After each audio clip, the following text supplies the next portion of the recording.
Yeah, we yelling at the screen every Sunday night. Talk slick, throw the remote, we just want it right. Front office tripping, man, they can't get it right. Whole city heated, but we still gon' fight. We talking bulls trade, biz drafts, missed calls, cool slump, soft rebuild. We seen it all. Yeah, we loud, yeah, we gritty. I'm a little frustrated, but I still love my city. Yeah, north side, south side, west, we united.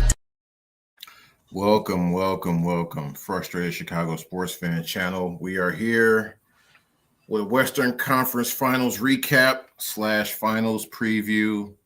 We're available on all platforms: Spotify, Apple, iHeart, Amazon, Pandora. Tell everybody about us. We're still here. Our respective teams are at home like us, but we are still here. I got representing the 313. I got my boy B Foss representing Cleveland. I got my boy Tate. He's also here. And we are ready for another show. What's been going on, guys? We got a nice little matchup that we're gonna get a chance to talk about, but definitely two deserving teams, and I don't know, some folks might have anticipated it. I think it was definitely between the Spurs and OKC going into it. Mm-hmm. And New York, hey, New York handled business. They kind of had a smooth sailing outside of that first round. So they ain't lost in like over a month, I think. Wow. Tate, what about on your side? How you doing? Zeke, what's good? B Falls, what's good, man? Yeah, man, as far as the Western Conference Finals, first I want to say to you, Zeke, some of us went home earlier than others.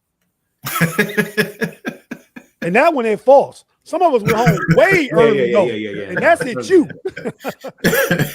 That's at the Shy City Bulletin. But yeah, the Cavs probably went home to work, so they got smacked down by the aforementioned Knicks. But yeah, that Western Conference Final was a good one. But when you think about it, man, only really for real, the game 1 and game 7 was the good ones. Everything else in the middle, like the team blew the other team out pretty much, right? Yeah. Once I see a playoff game, it's about 20 points. I'm like, I don't really want to watch this no more. But Cleveland let that be known. You can come back from it, though. Yeah. I will check back in, but once they down like 20, it's like, all right. My interest is gone. But nah, man. So, it's a big test for them as we go into the finals. I mean, the Knicks versus the Spurs, same thing in 99. Yep. Same thing in 99. I'm old enough to remember. I'm the OG of the squad. I'm old enough to remember Tim Duncan was in his second year when they got that chip.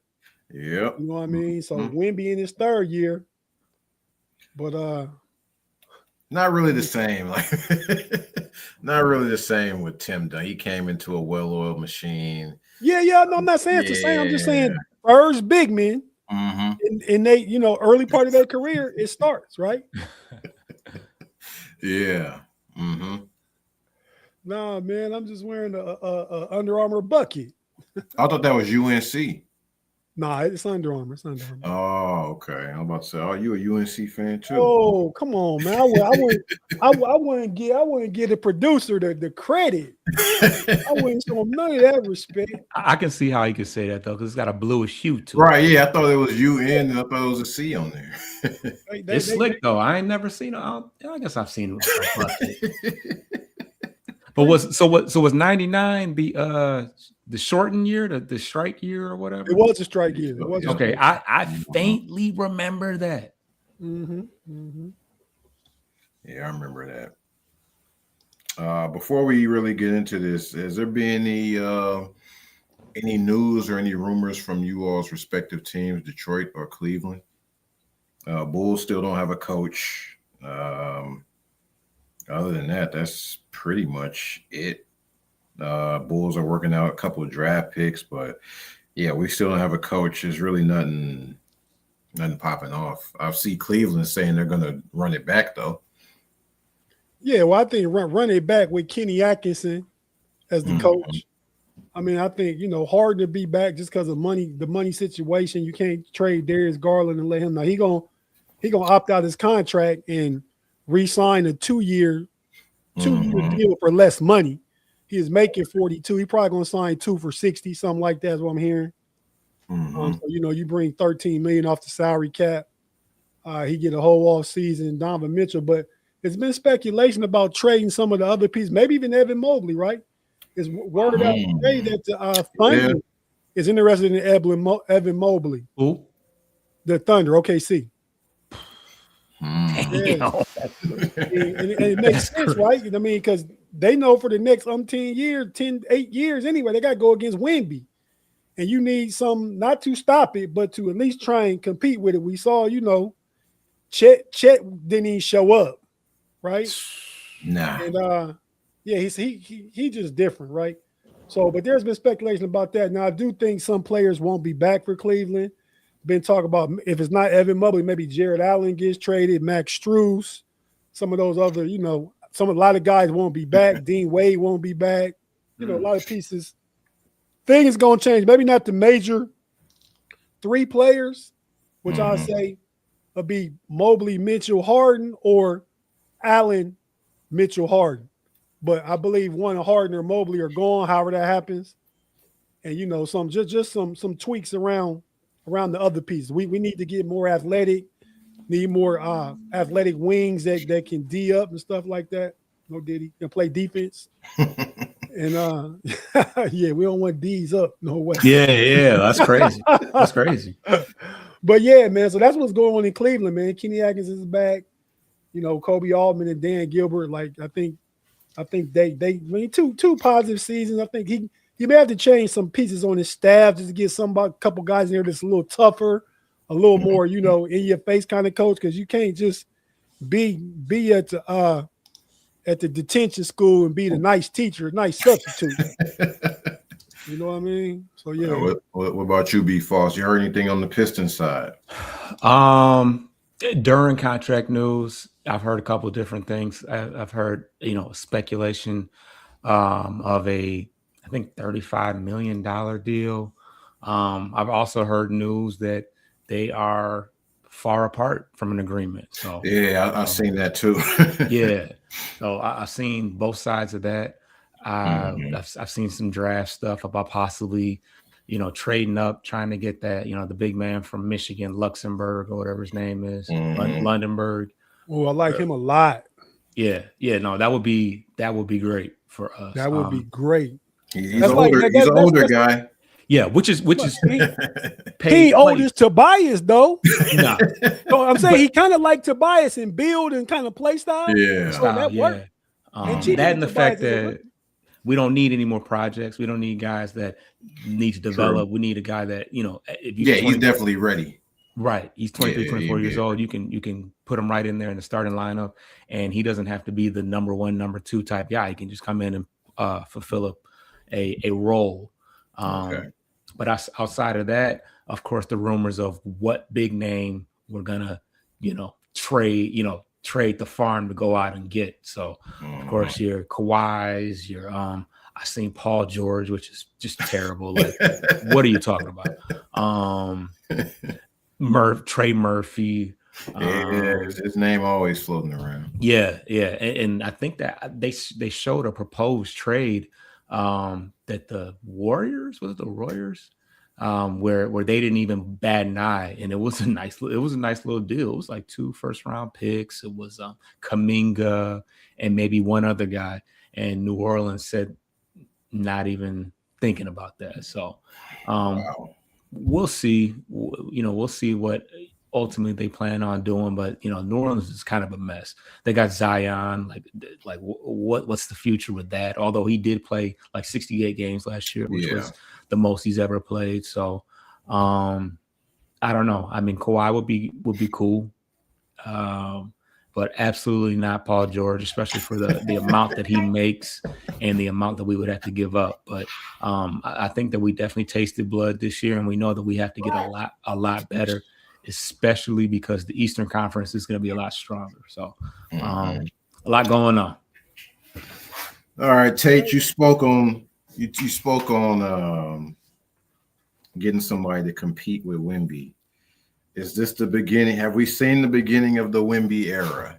Because I think we all knew how special he was going into the season. But if you asked me at the beginning of the season, hey, do I think he's going to carry him to the finals? I'm probably like, nah, he's not ready yet. But now he's there.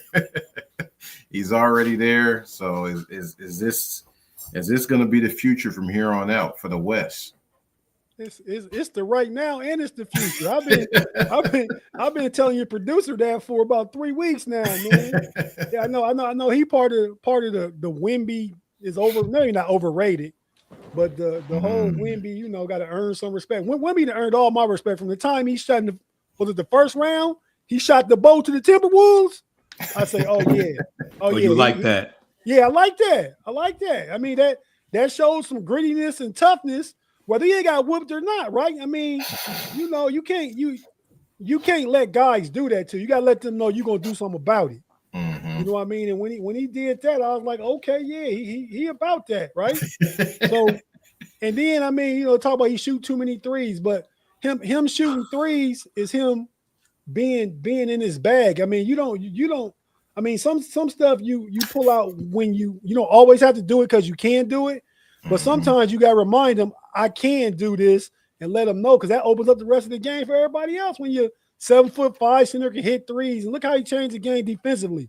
Cats go to the lane and dribble out like they eighth graders. You know what I mean? Yeah. I mean, he changed the game in a whole multitude of ways that I haven't seen, and I would imagine since players like Shaq in his heyday and Kareem Abdul-Jabbar in his heyday have changed the game. Yeah. And just to add on to that, I definitely rock with his, competitiveness. He takes his job. Yeah, he takes his job very serious. I love the competition. I mean, the rivalry that he had, the one-sided rivalry that he has with Chet, dating back to whatever Olympic or whatever situation they had where Chet won the MVP or they won that game.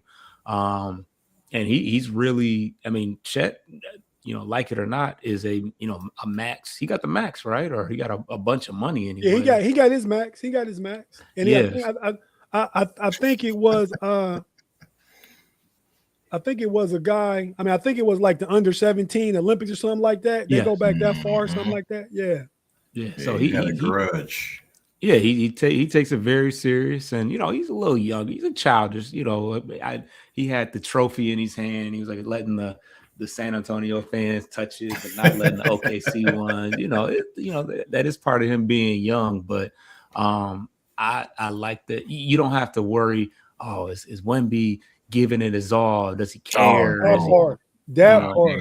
And I love that part about a guy that could have got the stigma of, oh, is he built for it? Is he going to get bullied in the league? Like Tate said, apparently not. So right. I mean, they definitely. It's only the stereotype because he tall and skinny, real thin, and he a Frenchman. Right. Yeah.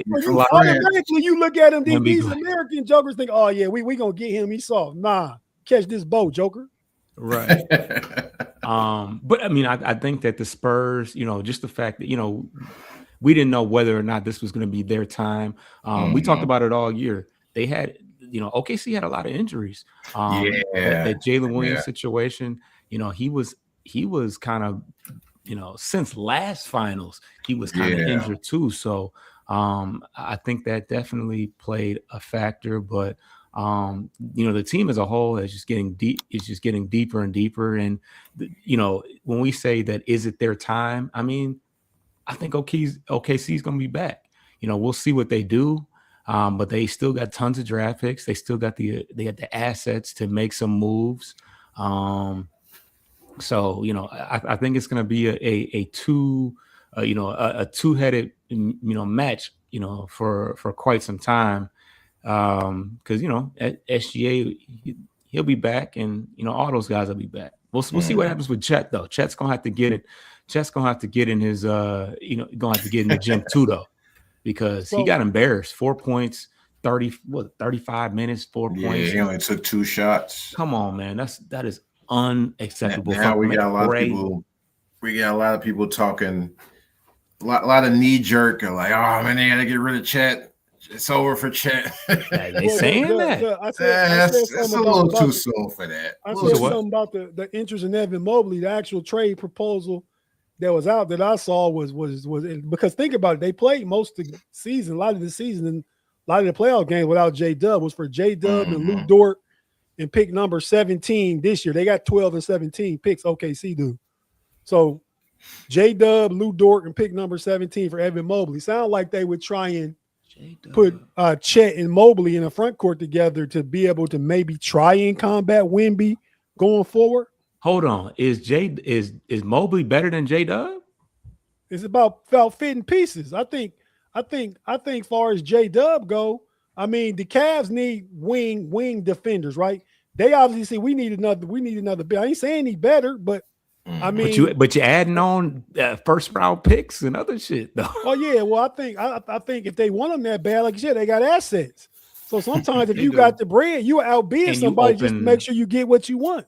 Yeah, you open up some money, but and a lot of people gonna say, okay, so you're gonna keep Chet, who we're much more mad at right now, and trade away J-Dub, who won them not won them the ring, but was a big part of it. Yeah. But sometimes you got the MVP and you got to adjust on the move, right? We talking about fit. We talking about you in the Western Conference, like you said, and Wemby that guy right now. Yeah. And if you could throw a double big lineup with Chet, no matter how bad he played, we just said it's too early to be off on him, right? Yeah. And you add somebody like Evan Mobley to that, you got double teams, you got guys that both can space and be down low and block shots and everything. They got people. I mean, yeah, they would miss J-Dub, but they got McCain now. They got other pieces that they ain't even showed off yet. Yeah, I think Dort is a free agent though, if I'm not mistaken. Well, maybe it could be a sign. I think he might have 1 year left, is what it sounded like. But I'm not for sure. 100%. Yeah. I heard him to the Lakers too, so maybe he is a free agent. Oh, here we go. Lakers get everybody. But yeah, another fact on the Thunder series, they did have a home court advantage, seeing as though Game 7 was at their arena, but they still lost. And some of the facts about Game 7s now. In the past 6 years, home teams are 9-12 in Game 7s. That's 42%. And prior to 2020, home teams were 106-29 in Game 7, 78%. So what is that? How the crowds are not as live? I mean, because that's a drastic. Man, that's a crazy. Is home court overrated now? That's what it seems like. Shout out to Tate. It seemed like to me, it's just, man, like, I mean, it's about health, right? I mean, okay, so he had Game 7, but they weren't healthy. They didn't have J-Dub. They didn't have who the other guy they didn't have? They're missing another guy. AJ. AJ. What's his name? Mitchell. AJ Mitchell, missing him. He probably like the 7 or 8 man off the bench. I mean, he's good though. He can give you 20. If you get the minutes. That's what I'm getting at. So I mean, but yeah, I do think home court is kind of a little more overrated. It's much more about health. Like Foss just said, I alluded to that at the beginning of the playoffs, but he made me think like that's why when Detroit won in Cleveland in Game 6, and Cleveland had home court to close it, but Detroit won, and Detroit had home court in Game 7. And I'm like, oh man, Foss might be right. It might be something to this home court, and we about to lose, but we was able to get that one, and not just by a little bit, landslide. So I just think it's more about health and all that kind of stuff, man. And when you go to the East Coast, you got Knicks fans. They go on wherever their team go. They travel everywhere, and it sounds like it's a Knicks home game, even when they're away. They got one of the best traveling fan bases, which is crazy. Plus, you got New Yorkers that just pick up and move and go. Yeah, that's true too. You talking about the city that's 8 million people, and they've been starved of a basketball championship since 1973. I was around for it, but I wasn't around long. Like I might have still been drinking out of an old bottle or something.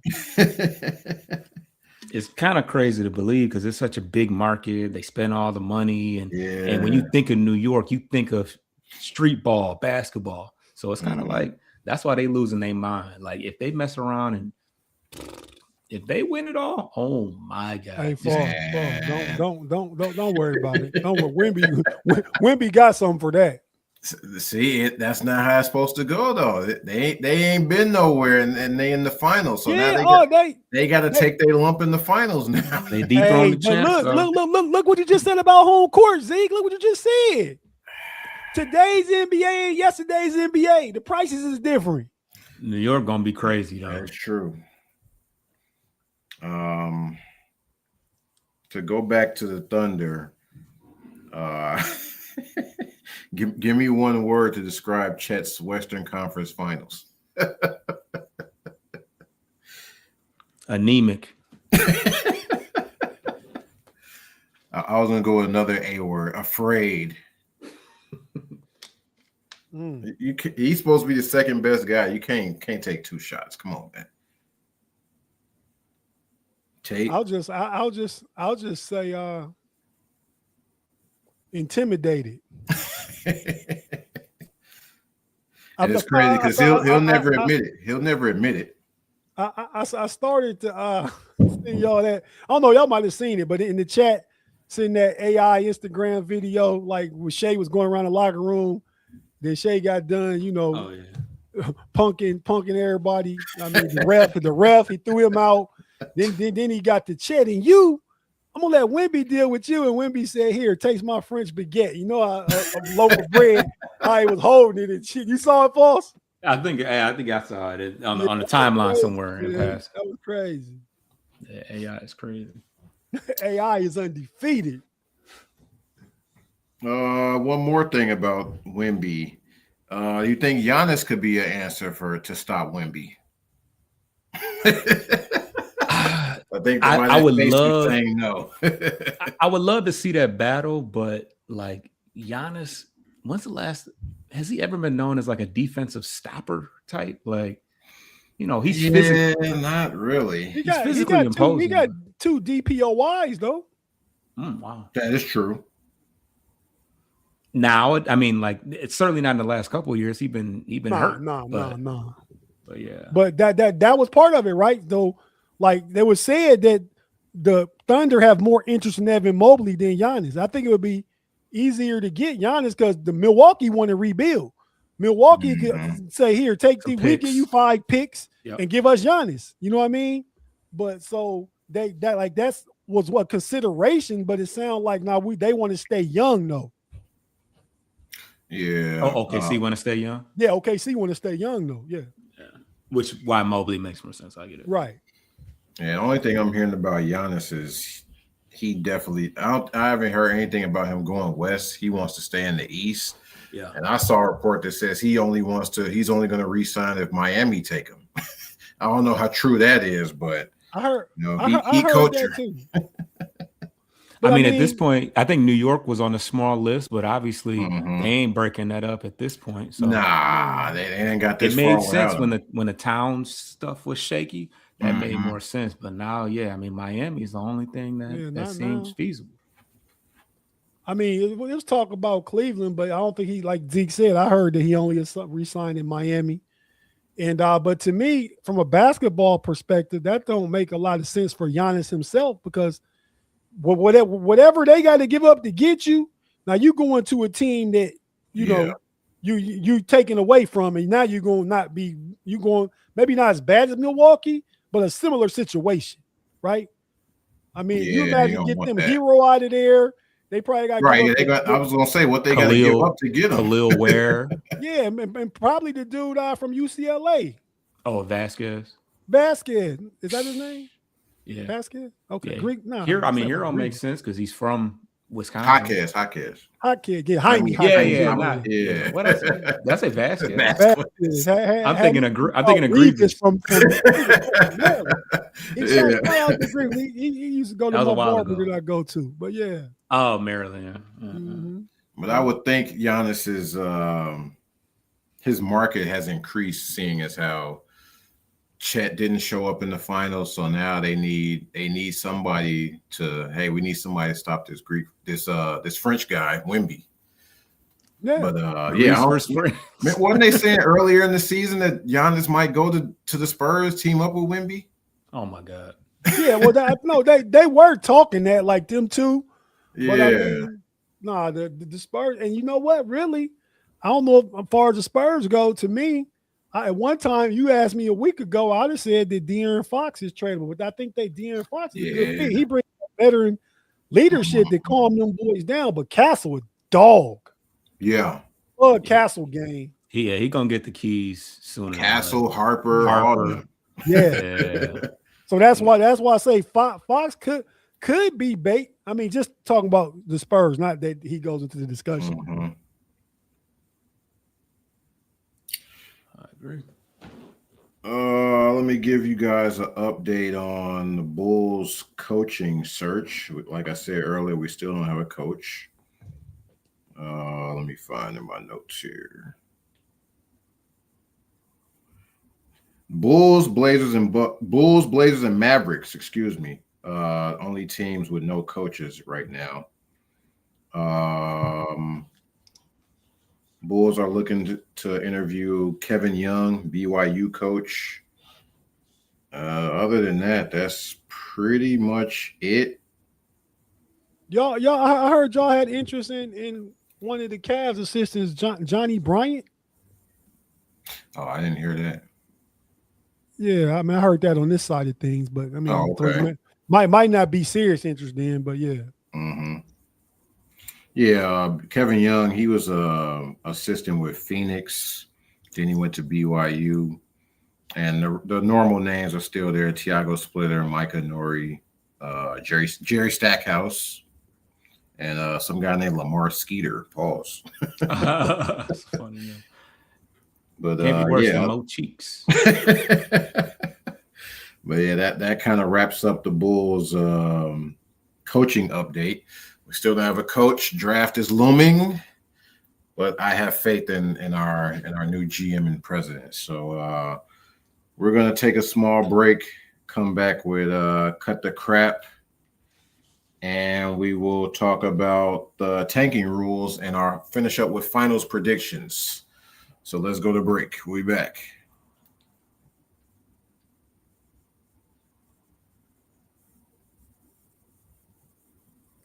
Need a Garrett's popcorn break.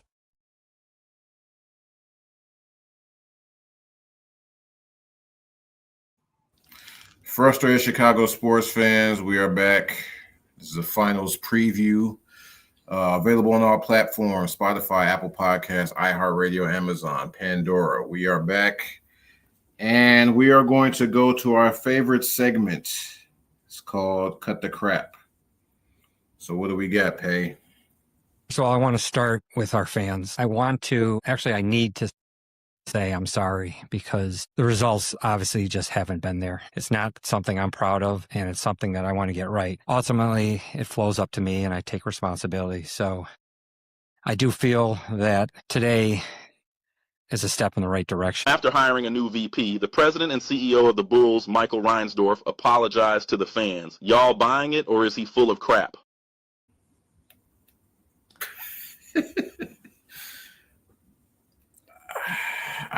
I appreciate the sentiment, but I would rather he not do that and just move on. You can't change the past, so I'm gonna go with the little cut the crap on that. Cut the crap. Oh, I thought we had a sound effect. Yeah, I mean, he definitely owe y'all an apology. Right, he does. So, but yeah. More importantly than the apology, is turning the page and doing better. You know, that's the best way to right your wrongs is moving forward, and good draft pick, good free agency. Y'all got some money to spend, and don't mess it up with some goofy moves, because Ain't nobody trying to hear that. I mean, the Bulls are very, I mean, highest attendance in all of the NBA, a rich history. But it's been kind of grim lately. So time to get back to it. It's good for the NBA. You see what's happening with the Knicks. When the Knicks are good for the NBA. Yep. Tate. Yeah, man. I'm gonna say it like this, man. So Mike Reinsdorf, right? I'm guessing that's Jerry's boy. Yes. All right. So, he He's got seen a lot. He got to get out there and bust a move, right? You need to get out there and do a two-step, but do something, make a move. Like B. Falls was saying, actions speak louder than words. And I refer to making a move because they ain't made no move since Daddy Jerry was there. They had the last dance. He need to go find his date and ask somebody to step out on this floor, be it whatever coach it is, make a move and go ahead and get this thing started. Because I don't know if you really can even start the process till you got a coach and identity and the philosophy and stuff. So, like, you dragging your feet, Mike, Jerry's boy, go ahead and make a move, man. I'm gonna tell you, cut the crap. All right, Pay. What we got next for cut the crap? I think Scotty's rings are just the same as Michael Jordan's. Why not? Because he won the best player on the team. Yeah, but he was the most impactful player on the team. I get it. What do you mean he wasn't? Listen, I get it. If you unplug Scottie Pippen off that team, Sure. Jordan's 0 for 6. Sure. Could be. Who knows? But No, if you I know take, could be. But if It's you not no replace who Scottie, knows. but replace Scottie Pippen with another All-Star. No one does it without another All-Star. No, Replace you him with got another All-Star. He's going to win more than one. You can replace him with another All-Star, but just because it's an All-Star don't mean it's Scottie Pippen. Guys, does Rich Paul have a point, or is he doing that thing again?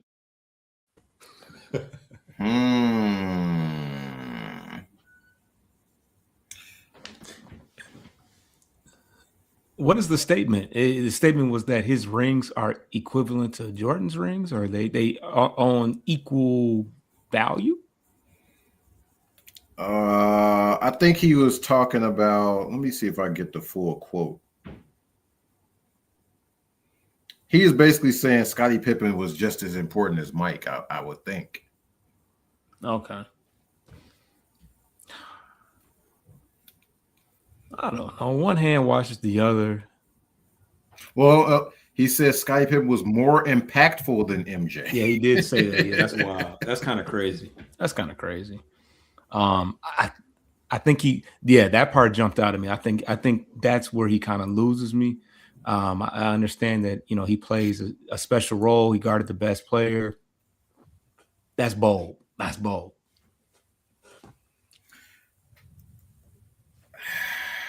I'm gonna say cut the crap on that. I can't do it. I just can't do it. I was kind of with him because Scottie has always said, because when they say, hey, Jordan is 6-0 in the finals, he's like, hey, I'm 6-0 in the finals too. But so is Ron Harper. I mean, that's not true because I don't think he probably went there the whole time. But I do think if you, I was with him when he said, hey, if you take Scottie off, he probably doesn't have 6 championships. But then he said 0-6. The 0 for 6 is like, nah. See how you go too far. Yeah, I was gonna hit him with but I gotta go with cut the crap because like Matt Kellerman said, if you replace Scottie, you're gonna get another All-Star. Nobody's gonna do it without another All-Star. And I don't think Jordan would have went 0 for 6 without Scottie. He would have got a couple. He probably wouldn't have got 6, but he wouldn't have went 0 for 6. No, that's going a little too far. OG time. Oh no. So look, man. See, I'm old enough to remember before Scottie got there, Mike was scoring 63 against Bird in the Garden, and he was, all that kind of stuff. But we talk about 6-0 versus 0-6. Mike was 1-8 in the playoffs without Scottie Pippen. Not one series, one win, period, before Scottie Pippen ever got to Chicago. One series win or one game? No, one win in the playoffs. Wow. And they played 3-game series back then. I can't really count that, man. 1-8. Why can't you count it? It's a 3-game series. These are individual games, though. I mean, Yeah, you but I'm either, saying you either win or you individual lose. series, Oh, everybody play under okay. the same rules. Yeah, I'm all just It's saying, everybody Mike else, won yeah. 1 game out of 9 without Scottie Pippen in the playoffs. So We might have to fact check that. Vince. That's crazy that they play 3-game series. That's one of those things they don't talk about. 3-game series They'll never bring that. in the first round. First round was 3 I games. actually Yeah, kind of yeah. remember that. Kind of, Yeah. or I They remember. not it. even gonna bring it back to 5-game series. I It's think it gonna was be 3 and 7 then forever. 5. I mean, 3 in the second round was 5, and like I don't think they played 7 to the Eastern Conference to the conference finals and the finals. Those were damn near play-in games. Yeah, I mean, basically, yeah. But you know, Jordan put up numbers though. yeah, no, he did. Oh, Yeah, 1 and 9. 1 and 9. Okay. Oh my 63 against Bird. They lost that game, right? Yeah, they lost that. Yeah, They got swept. What are we talking about? Oh, hey, we don't have to do all that. I'm just They talking got about swept. the one game. Bringing That's up what I'm old saying. stuff, man. The common denominator is until Scotty got there, and then when I seen Mike leave, then the Bulls win like 58 games. It was like a number 1 seed the year Mike left, though. You talking about the baseball? Jordan wave. Pause. Riding the wave, and he's not there. That means Scotty doing that. Him and Tony Kukoc. Yeah, they had a good season when Mike left. That is true. I'm saying so. That's I when mean, Scotty to was me- pointing to his shoe, telling him to come back, right? Or was that the next season? I don't know. That was the year when where was Scotty at when he got mad and threw the towel in the coach's face and all that stuff. That wasn't Phil Jackson. I think he might have been. Did he play in Phoenix or somewhere? He played somewhere else. The Rockets. I know he played for Houston. That might have been the place. But nah, I'm just saying, man. Portland, too. Mike is Mike. Mike got the Yeah. numbers. I mean, just like I bet Kobe felt like his championships without Shaq is more important to him. You know what I Yeah, mean? definitely. I mean, different, but like, I mean, man, Shaq was the guy on them teams. Mike was the guy, but Mike wasn't getting there without Scotty. And I don't know if you could put in. So I kind of agree with Rich Paul. I don't know if you could put anybody else in there during that era that would replace what Scotty could do. You know what I mean? With Michael Jordan and prime Sean Kemp had it done something. I mean, I don't know. Right. But I mean, yeah. So I mean, Rich Paul on to some. So I don't know what's opposite to cut the crap, but I'm gonna just say Rich Paul keeping it a buck. Damn. Okay. Sound like that's all right. Yeah. That's All right, what we got next, Pay? One more. To see it firsthand, the work ethic, the passion, the IQ, the leadership, it's like, man, just gets a bad rep. I saw Denzel say this, like he's won 3 Oscars. And the first thing he said to the interviewer was like, yeah, but I lost 8 times. Like, we don't talk about that, right? We really harp on the fans. And I hate that part about the world we live in, but it is what it is. Unless you win the championship, no one's going to say anything positive. They dominated us 4-0, but yeah, I don't know if I can necessarily answer that question. Just because genuinely I do feel like we are the better team, but you know, series wise, you know, it didn't show it. So it's a tough question to answer. We may win a ring here, we may never win a ring here, but I've won in life. I'm out of here. Catch y'all in 19 weeks. We may win a ring here. Guys, are these Cavs the greatest ever of end-of-season loser talk with a straight face? Kind of a lot to digest there, Pause. First, we got Donovan sticking up for everybody, crapping on Harden, playoff Harden. Then we got Harden saying, I didn't think he was crapping when he was trying to defend him. No. He's saying he's defending people crapping on him. because Oh, people okay, always down on Yeah, Harden yeah. for not showing up in the playoffs. Mitchell was defending them. Then we got, I think we were the better team, even though we lost. Loser mentality. And then we got the good old, hey man, I won that life. Corny. I got my chick is bad. He didn't say it, but he said it. My chick is bad. I got money. I'm richer than y'all. I won in life. All bad. So first part, Harden is going to go to the Hall of Fame. We all know this.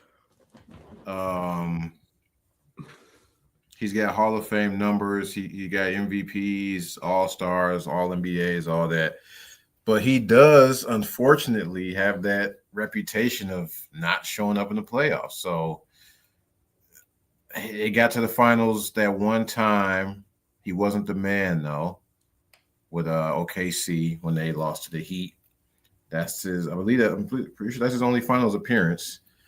And he got a lot of bad playoff moments, like when Houston came back and he was laying on the bench, laying on the floor, and Josh Smith and them brought the team back. That was bad. He didn't bring them back. The other guys did. He's Josh got a Smith lot played of, on that team. Yeah. Well, no. I think that's when they lost. I think was he on?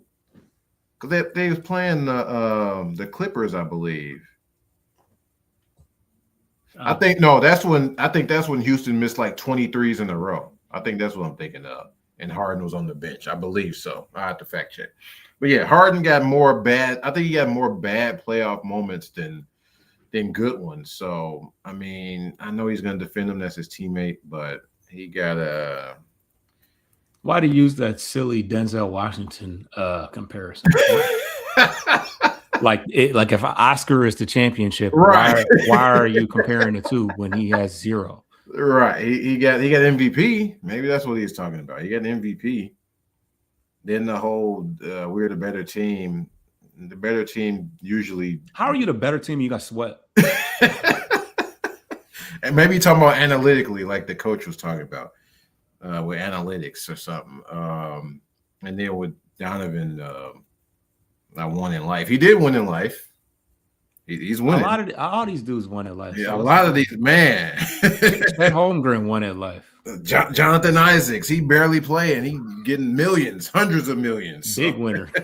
So it's just a few cut the craps in there, but I won in life. I'm gonna go ahead. Big scissors and all that. Tate, what you think? Yeah, man. I'm gonna have to say, like, I'm looking at the whole thing like Donovan Mitchell. I really don't think it got nothing to do with James Harden. It all got to do with Donovan Mitchell to me. I mean, like, I know what he said during that clip, but I didn't hear it played on here where it said we was the better team. I don't think that part was in that clip. So, but he did say that. Yeah. But as far as Donovan Mitchell, and because I pay attention to the Cavs. I've seen that parts of that documentary piece, and it was talked about on one of the Cleveland Cavaliers podcasts today. And yeah, man, I'm with. I mean, Donovan, cut the crap, right? Because I mean, I get it, and I will say, I agree with you there. Where he's won in life, but nah, it's more just you taking losing too lax, right? You taking losing way too lax. Making the excuses, getting Kenny back because he makes y'all comfortable. You know what I mean? Because you and James Harden both spoke up for him at the press conference after you lost, got your tails whooped in the sweep game at home. All y'all saying, well, we think Kenny can lead us there and all that because you want Big Softy back so y'all can still be soft. So now I think Donovan Mitchell is a great player. Obviously, all NBA. I think 3 years in a row. First team last year, second team this year. But I think with the fact that he won in life, like, am I supposed to be here? Donovan Mitchell wasn't like some of the other players that we hold in high competitive reverence, right? Like Kobe wouldn't go out like that. Jordan not going out like that. LeBron, is not going out like that. All them players like that is different. That's what I like about Wemby. Wemby looked like one of them guys. Took the words right out. You know what I mean? He went and sought. And Evan Mobley to do some of the same stuff. But if you're not being pushed to do that, like Wemby went and worked out and sought Kevin Garnett along with the monks to try and like, what do I need to do to be a guy, right? Mm-hmm. So, and Donovan Mitchell, he's winning because like he was the 13th pick of the draft, right? And he's had a great career for a player picked 13th in the draft. He wasn't a top 5 pick, right? Yeah. So he's come a long way. He's made a lot of money. He's married to, like you say, he got a beautiful fiance who's a singer and potential Grammy Award winner and all this stuff. So yeah, you winning at that, but nigga win a chip. Get out there and try and win a chip and act like you mad about it if you ain't, man. Yeah. Just like Kenny Atkins, that whole analytic thing, that could be true, but you don't say everything that's true. Some stuff ain't for everybody's ears. Like the only thing I mean, you don't lie, but you don't got to say everything that's true. Yeah, that's what what it is right there. Hey, that's just a little bit of that Darius Garland still floating around in the area. He went out there and took big cotton ball to the Clippers. All right, moving on. NBA passed new anti-tanking rules. So we have a 3-2-1 draft lottery system. Teams 4 through 10 get 3 lottery balls. Bottom 3 get 2, and play-in teams get 1 to 2. 16 teams in the lottery with flattened odds. Previously, it was 14. Teams cannot pick number 1 in consecutive years, and no top 5 picks in 3 consecutive years. These are a lot of different rules. A lot of things are changing.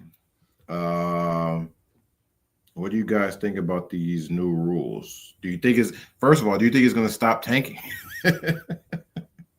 I mean, I don't think it's perfect, but it's going to keep people from just being complacent for years upon years. I mean, the Jazz have been tanking for since Gobert and Mitchell left. I feel like they've been tanking, and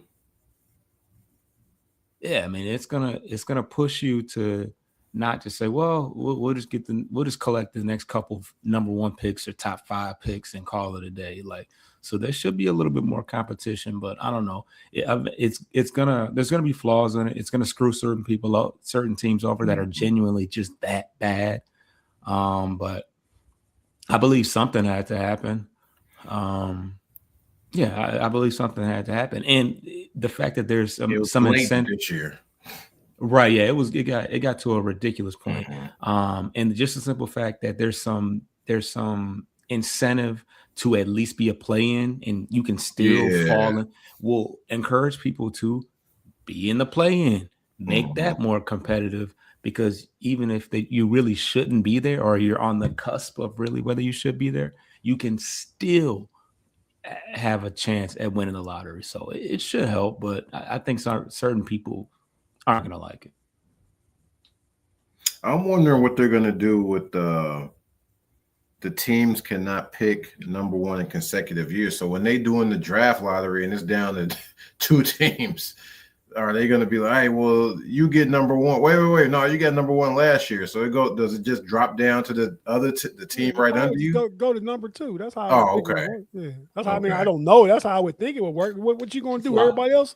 I mean, the other 16 teams got their spot already. So when they get to 1 and 2, if a team that got 1 last year is in the final 2, you know that the team, we don't got to wait on the next ball. We got it because they got it last year. But you also got to do that for the top 5. You can't get a top 5 pick in 3 consecutive years. So that team can't get better than 6. They kind of already do that kind of stuff now, not by year, but like, if somebody get pick 8, like, well, the Clippers lost their chance to move into the top 5. You already know that. Oh, right. Yeah, they kind of do that instantly. Okay. I didn't want to say it was rigged, but from the content perspective, we'll say that they got a team of statistical people that figure out all them odds and all that stuff when it's happening, right? So, like if like even with the trades, like trades be top 5 protected. So if a team if a team get a top 5 pick, now the team you traded to, they can't get it because it's a top 5 pick. I think that happened to the Patriots this year, right? They lost their pick. Yep. As far as the new rules go, I mean, you can't let perfection be the enemy of the good, right? So this is definitely needed. It's not perfect, but you gotta stop all the tanking. And now the fact that if you finish in the play-in, or if you finish like the closer you finish to a playoff team, that middle teams that's fighting, you might not make the play-in. The teams that's fighting got a better chance to get it than the bottom teams, which is going to stop everybody from just losing game on purpose and sitting people and sending Anthony Davis and Trae Young home for the season and all that stuff, where they got rewarded for that. The Bullets did, or the Wizards. You know what I mean? Showing my age with the Bullets. They still wear those colors though, so it's tricky. Yeah, red, white, and blue. But it's definitely needed.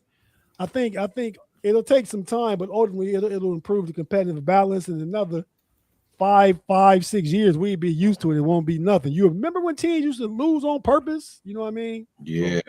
And we won't be saying this rigged too much no more either, because like, it's just more, it's less percentage, because like obviously teams that had like a 13% chance, like you said, adding the 2 teams, flatten it out even more. So, everybody's odds go down when you add 2 more people to the pool to win. Yeah. A couple more things on the draft. There's a relegation zone where bottom 3 teams are penalized with fewer lottery balls for number 1 pick. Teams that don't qualify for playoff / play-in but stay out of relegation zone get 3 lottery balls each. This is going to be a lot to understand once the draft comes back around. This starts in 2020. This starts in 2027. So I guess if you're in this zone, you get fewer lottery balls. Yeah, relegated is sent to. So you'll get sent to that zone where you get fewer lottery balls. And teams cannot protect picks in the 12 to 15 slots. And this starts 2027 and runs through 2029, and they're going to reevaluate it after that. So there's not a permanent thing. Yeah, it's 3 drafts. When 2029 come around, they're gonna go back and look. So all right. Yeah, we're gonna wrap up with finals predictions. We got Spurs, we got Knicks. I think the Spurs are the favorites at this point. They're slightly favored. I think last time I checked, they were minus 200 to win the series. So Vegas thinks the Spurs are going to win. It would be unprecedented for a team that hasn't won nothing in the playoffs to go all the way through the finals and win. But that Knicks in 6, if they win that in New York, man, it's gonna be a riot. So what's your prediction? We'll go back and visit this once the finals are over and make fun of you. Well, is that what the league would want for New York to finally do it and make that a whole, that would certainly light the fuel the fire from within Wemby. So I that would be an interesting narrative. But ultimately, we talked about how Wemby shoots a lot of threes, but I think that game I think that style of play is going to play to his benefit against guys like Mitchell Robinson and Karl Anthony Towns. They're not the most fleet of foot, so I think that could definitely cause some problems for them. And they got a lot of guys that they can throw at Brunson. Brunson is obviously their best player. We have a lot to say about those little guys. So I mean, Harper, Castle, Fox. That's a mean lineup that you can kind of throw at him on both ends of the court. But I don't know. The Knicks have kind of just ran through the gauntlet. The Anunobis and Bridges of the world have done a lot for them. So I think if I had to put money on it, damn, I might go Knicks, man. Just for the simple fact that I think that would be huge for the NBA, huge for the East Coast markets and stuff like that. That I don't know, man. That's yeah. I'm gonna go Knicks. So I might be biased though. Mikal Bridges, Tate, what you got? Man, Foss made a lot of good points. Not. I mean, to me, everything he said is rooted in NBA conspiracy. The Knicks is 6 is a good rap line. I mean, I don't know if Jay-Z came out at the Roots Festival and said that and got everybody hyped talking about Knicks in 6. I feel like, man, it's just a mismatch all around the board. We saw the problems Castle gave Shea. He gonna get the same problems to Brunson. When Wemby is a nightmare. I mean, Mitchell Robinson is injured, but I mean, it don't even matter. He's gonna get pulled all the way out, no Diddy, to the top of the key. You know what I mean? You got. I mean, I just don't see it. I just don't see the Knicks. I really got the Spurs in 6 for real. I mean, You know, and you look at the trends. Knicks in the final was 94, lost to Houston. 99, lost to San Antonio. Going back against another Texas team, they about to catch this Texas L again. And so it ain't even gonna surprise me. I got the Spurs 4-2. Wemby your MVP. Cat can't do nothing with him. And Robinson can't do nothing with him. They're gonna try and put Anunoby, and they're gonna take Anunoby right down there to the center of the lane and do that little hook, that little step back that can't nobody block. And it's gonna be problems all over. The Knicks is not that good defense. They play better defense. Have more faith in the team that swept you, man. Nah, well, we trash. I see OKC just beat at home the best team in the NBA. They battled. The two best teams both won 60+ games. They won. I mean, the team that swept us, the Knicks, they played good. I mean, I think what the Cavs using the excuse is that, man, y'all shouldn't have let Toronto take y'all to 7 games. You shouldn't have let the Pistons take you to 7 games because you should have beat them at home game 6 like you're supposed to. You'd have saved yourself some legs. So all that, we fatigue, or we the better team if we had got rest, and Kenny Atkinson talking about the playoff scheduling, all that's whining, making excuses. But now the Spurs won game 7, Saturday night, and they got Sunday, Monday, 2, don't play the Wednesday. So they played 7 games, but they're not having to play in like with a day in between. They got 3 days off, and it's at home. The Knicks got to go to San Antonio. So yeah, man, I got the Spurs winning. I mean, so yeah, they swept us and we played like trash. I'm not even comparing. We would have lost to either team in the West. So but yeah, so I just like to match up better with the Spurs. I'm a fan of Wemby. I'm rooting for Wemby now. I mean, one time and I rooted for the Knicks back when the Pat Riley was there back in the day. But yeah, man. So I just think the Spurs gonna take it. I think that they don't got no answer for what the Spurs do. The Knicks did beat the Spurs once in the regular season. They lost once. Yeah, they split. I'm trying to see. Yes, Wemby played both games. One game he dropped 31. He was the leading scorer. Champagny, he had 36 in that game. Actually, he was the leading scorer. They won. Spurs won that by 2. And the other game, the Knicks blew them out 114-89. And Wemby also played that game, but Champagny didn't have a great game. He only had 3 points that game. And Bridges was the leading scorer with 25. Bridges and Wemby both had 25. So the Knicks can beat them. They beat them once in the regular season. Everybody was there. This is just unprecedented if the Spurs do this, man. you betting against history, man. Not saying it can't be done, but when you go back to your home court thing, that's against history too. At some point, history changes.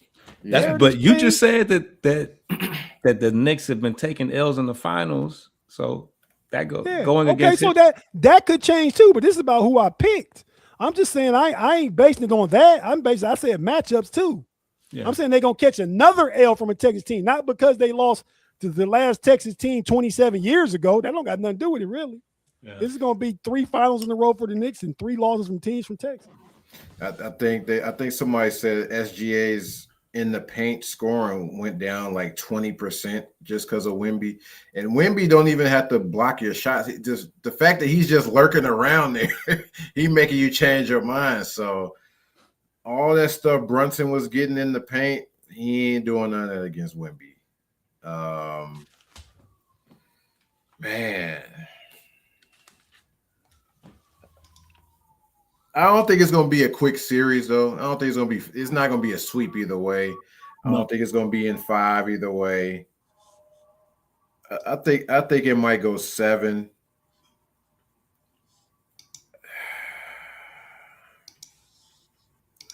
I think I might go with Knicks in 7. I'm going on the side of history here. I'm going with history. I'm going with Knicks in 7. Because it's going to be a tough series either way. This is the Spurs' first time in the playoffs as this group. This group. Yeah. Poof. They can't go all the way. I mean, they can, but I don't know, man. They ain't like Ricky said, they ain't took no lumps. So now in the finals would be where they take the lump, where it's gonna hurt the most. But Wemby gonna cry either way. He gonna cry either way. They won in Game 7 on the best team's home court in the NBA, the defending champs. And you know, I mean, stuff be different for different teams in different years. Yeah, we used to teams taking their lumps and bouncing back. You know what I mean? And then going, but at some point, man, the narrative gonna change. We didn't see the Patriots going to the Super Bowl either, or the Seahawks winning it. I didn't see that coming. Sam Darnold, Super Bowl winning quarterback.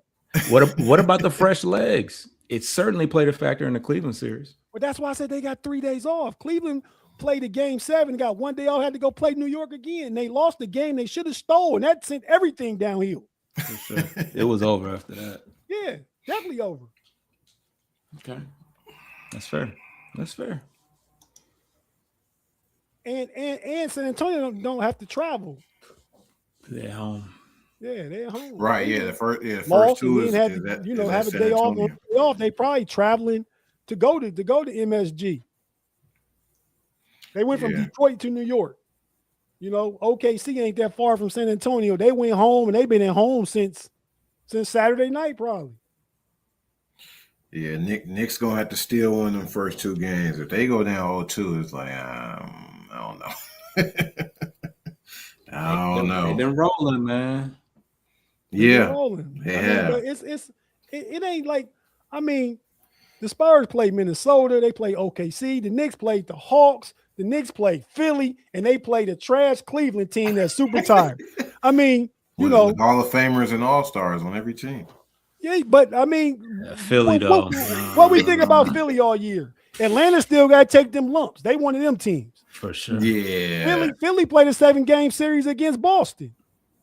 Yeah, that's true. You know what I mean? Which made people think that Philly might do something. I picked Philly against Boston, and then I was actually rooting for Philly against the Knicks, at least to make it tough. So if Cleveland was going to beat Detroit, it'd be, you know. But no, I mean, so I'm really not.